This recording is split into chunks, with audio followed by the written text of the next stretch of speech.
스가랴 9장입니다. 1, 8절은 이웃나라 곧 온 민족에 대한 심판을 선포하며 9절 이후에서 본격적인 이스라엘의 회복에 대한 메시지를 전합니다. 이런 양상은 아모스서와 비슷하죠. 아모스서는 유다와 이스라엘 향해 심판 메시지를 전하기 전에 온 민족에 대한 심판 메시지를 전했습니다. 이웃나라에 대한 심판은 곧 이스라엘에게는 회복과 복의 메시지일 수도 있습니다. 그러나 아모스서에서는 온 민족에 대한 심판이 유다와 이스라엘의 경고가 되는 메시지였습니다. 유다와 이스라엘도 온 민족과 다를 바가 없는 죄를 지었고 또 그 죄악으로 말미암아 온 민족과 마찬가지로 심판 메시지를 받아야 했기 때문입니다. 또한 온 민족에 대한 심판은 공의 차원에서 죄악에 대한 심판입니다.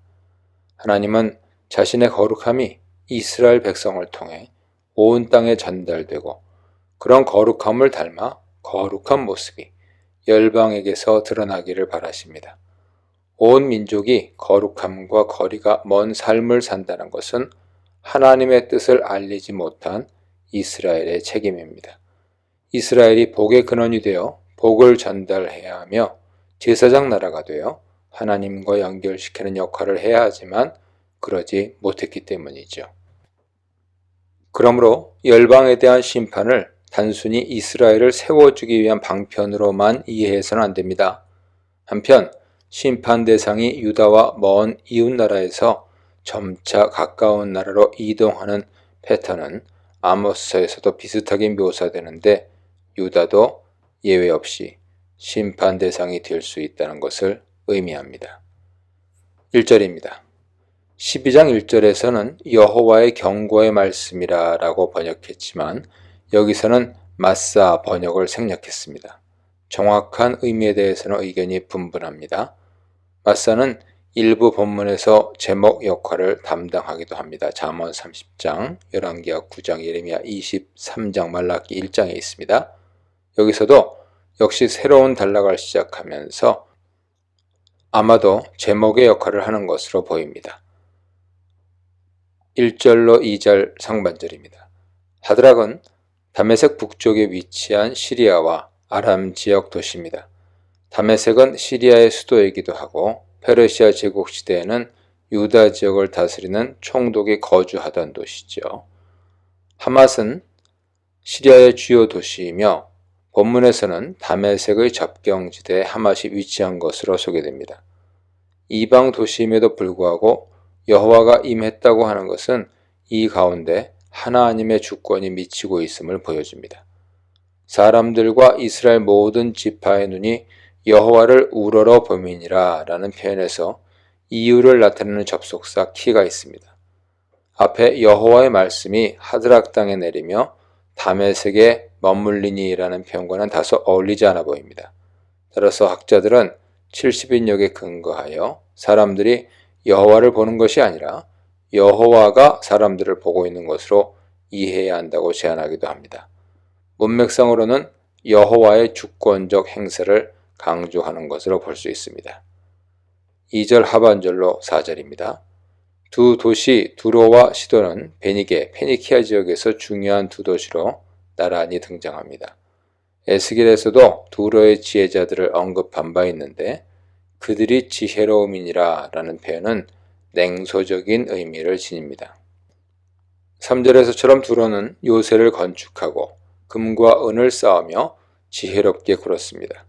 그러나 결국 그들의 지혜로움은 소용이 없게 되었고 하나님의 심판을 받게 될 것입니다. 두로의 특징으로 자기를 위하여 요새를 건축하며 라고 했는데 이 표현은 당시 두로 상황과 잘 어울립니다. 아수르의 공격을 5년, 주전 622년에 끝났는데요.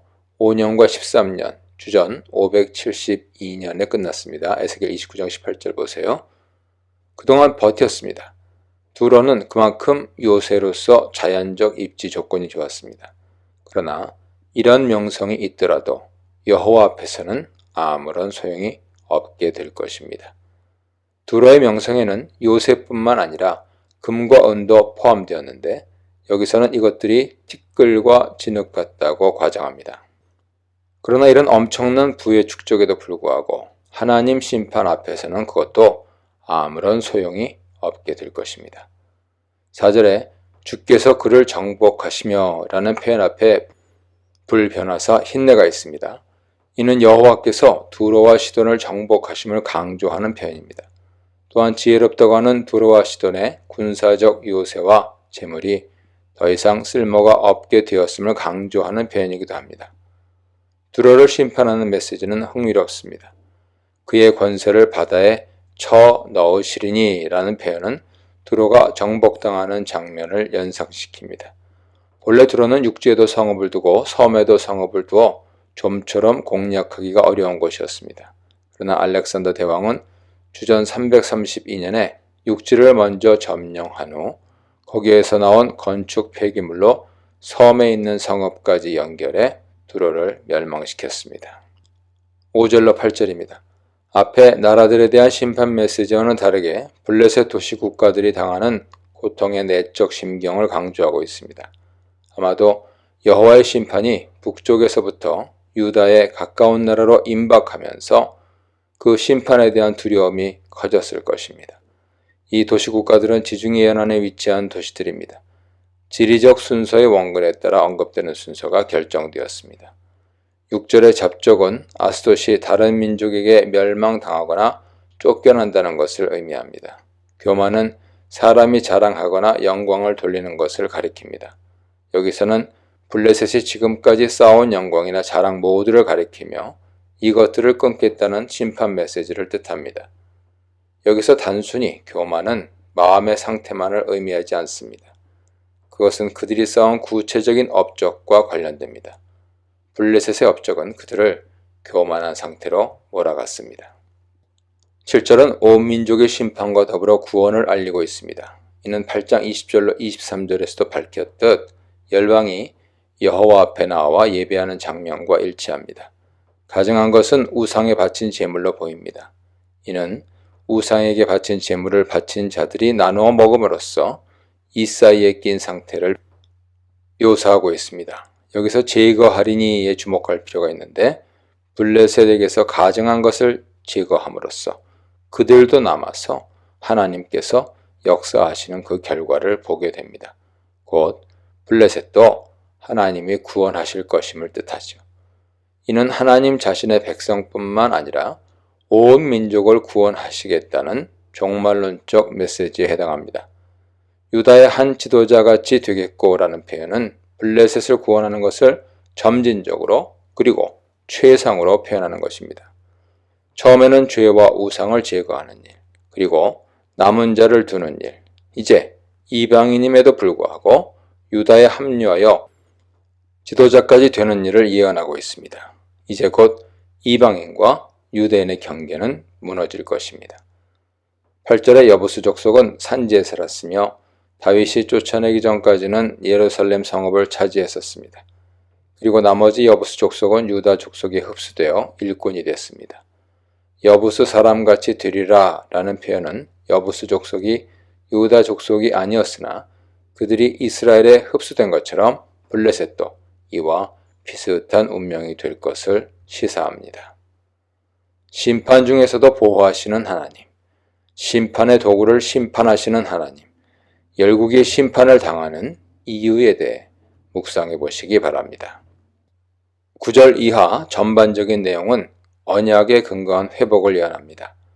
시온의 왕은 다윗 언약에서 약속한 다윗 혈통의 왕이며 궁극적으로는 메시아를 가리키죠. 그리고 시온의 회복은 전쟁 승리를 통한 화평과 소산물의 축복을 통한 땅의 화평으로 나뉘지만 이는 모두 언약적인 축복에 해당합니다. 이 화평은 언약을 순종할 때 오는 축복을 언약적인 회복의 차원에서 예언한 것입니다. 이런 내용상의 전개와 더불어 본문 안에서 강조되는 또 다른 내용이 있습니다. 이는 스가랴 당시 이스라엘이 처한 상황과도 밀접한 관련이 있습니다. 당시에는 성전 재건 중이거나 성전 재건 후 얼마 안 되었거나 혹은 한참 지난 시점으로 여전히 이스라엘은 어려움에 처해 있었습니다. 이런 어려움 가운데서도 이스라엘에게 아브라함 언약, 모세 언약, 다윗 언약 등이 여전히 유효한가? 라는 질문에 대하여 스가랴서는 궁극적으로 언약을 이루어 가시는 분이 여호와이심을 강조합니다. 9절 10절입니다. 전체 맥락을 생각해보면 왜 스가랴서가 여호와의 임재를 그토록 강조하는지 알 수 있게 됩니다. 스가랴는 학개와 함께 성전 재건의 가장 큰 주제를 이룹니다. 여기서 성전 재건은 옛 유대주의의 부활을 가리키는 것이 아닙니다. 그것은 언약을 재확립하는 기초로서의 성전 재건을 의미하죠. 성전은 이스라엘에서 단순한 종교 활동의 영역이 아닙니다. 성전은 여호와가 이스라엘의 중심이 되는 것을 상징합니다. 따라서 성전 재건은 이스라엘이 여호와를 중심으로 하는 신앙생활을 회복한 것에 주된 초점을 맞춥니다. 바벨론에 의한 성전 파괴는 하나님이 이스라엘을 떠나셨다는 것을 상징하죠. 즉, 언약에 신실하지 못함에 대한 저주가 이루어진 셈입니다. 그러나 물론 성전 파괴는 하나님과 이스라엘의 완전한 관계 단절이 이루어졌음을 의미하는 것은 아닙니다. 이스라엘에게 혹독한 포로기의 시련은 다시 하나님과의 더 깊은 관계로 나아가는 일종의 계기 사건으로 이해됩니다. 이제 성전 재건은 이스라엘과 여호와의 내적 관계가 외적 형식으로 드러난 것을 상징적이고 가시적으로 보여줍니다. 9절의 시온과 예루살렘에 대한 언급은 이스라엘에 대한 편애적인 호칭이 아닙니다. 그것은 오히려 여호와의 임재 장소를 상기시키는 역할을 하죠. 바벨론 침략 이후 폐허가 되었던 시온이자 예루살렘, 곧 여호와가 떠나셨던 예루살렘이 다시 여호와의 임재로 활기를 띠는 것을 보여줍니다. 9절의 왕은 여호와의 임재를 대변하는 왕이지만 궁극적으로는 메시아적 인물입니다. 다윗 언약에 따라서 다윗 혈통으로 올 왕을 가리키죠. 9절 나머지 부분에서는 이 왕을 묘사하고 이어서 예루살렘, 시온에 올 왕이 행할 일들을 기록합니다. 초반 내용은 전쟁이 그칠 것을 묘사하는데 이는 겸손하게 올 왕의 이미지와 조화를 이룹니다. 10절에서 에브라임은 예루살렘이 유다를 대표하듯 북이스라엘을 대표하는 지파이며 이스라엘을 대신해서 사용되기도 했습니다. 호세아 5장 보세요. 에브라임의 병거를 언급하는 것은 궁극적으로 북이스라엘과 남유다의 통일을 의미합니다. 이는 불화가 없는 온전한 평화의 상태를 가리키죠. 전쟁을 일으키는 왕이 아니라 겸손하게 세상에 화평을 가져다 주는 왕입니다. 그러나 화평을 전하지만 그의 통치는 세상 곳곳에 미칠 것입니다. 이 화평은 이방 사람에게도 전해질 것이라고 하는데 이는 이미 스가랴서에서 자주 반복된 주제죠.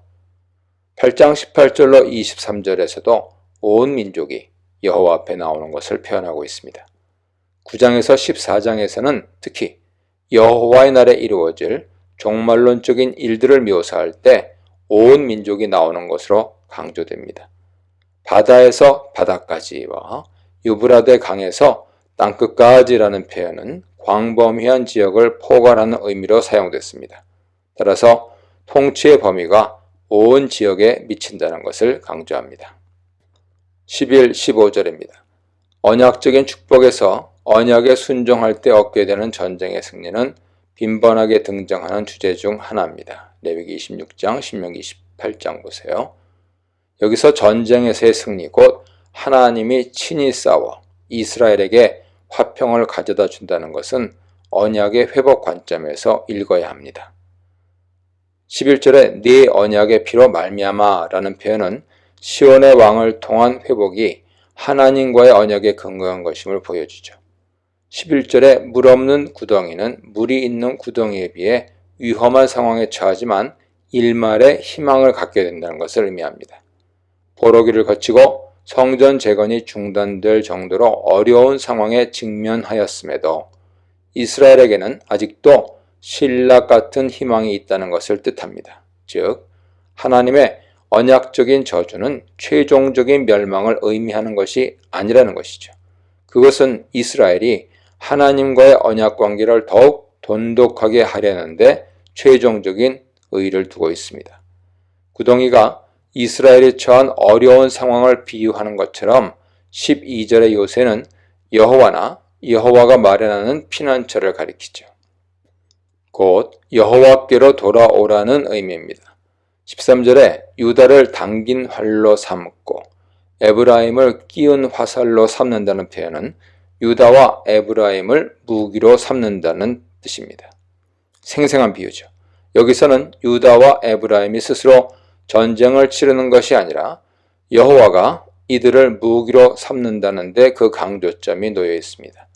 따라서 여호와는 현재 어려움에 처한 이스라엘을 그들의 힘으로가 아니라 여호와의 힘으로 회복하실 것이라 약속하십니다. 14, 15절은 여호와의 임재로 인해 전쟁에서 승리하고 그로부터 얻은 기쁨을 묘사합니다. 특히 주 여호와께서 나팔을 불게 하시며 라는 표현은 철저하게 여호와의 주권 아래 하나님의 역사가 이루어질 것을 의미합니다. 회오리 바람은 여호와의 개입으로 파멸이 일어난다는 것을 비유적으로 나타냅니다. 물맷돌은 무기므로 무기를 밟는다는 것은 적의 무기를 무력화해 철저하게 정복할 것을 가리킵니다. 15절에 동이와도 같고 제단 모퉁이와도 같을 것이라 라는 표현은 제사장이 바칠 희생 제물로 인해 피가 가득할 것을 묘사합니다. 이 역시 전쟁의 승리로 인한 결과를 묘사한다고 할 수 있습니다. 동이, 미즈라크는 일반적인 용기를 뜻하기도 하지만 보통은 희생 제의에 사용되는 용기를 가리킵니다.